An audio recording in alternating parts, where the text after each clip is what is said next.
What I'm saying, personally, in offer, palagay mo, meron tayong mga project na you need as physical or monetary. You can always ask the elders, right? So, malaman natin, ano ba yung ano nito? Quarterly, semi, o yearly lang. Okay, no? Ano kaya? Diba? Pero, pinpointed na. Hindi, yung sinabi mo sa lahat yun, ano yun na?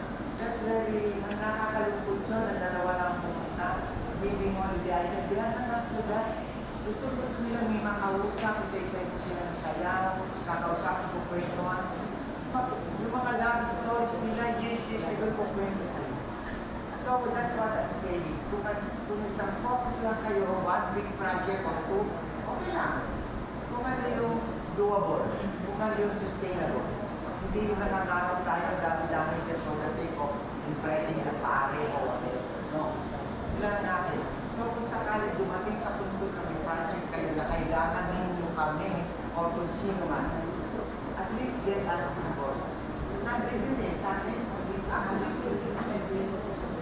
national council trust for the next 2 years. Like you will start, it's the dialogue. Bahagian ng klase o everything from the Vatican. Ngayon, that has to be translated down sa diocese, So ngayon, yung diocese,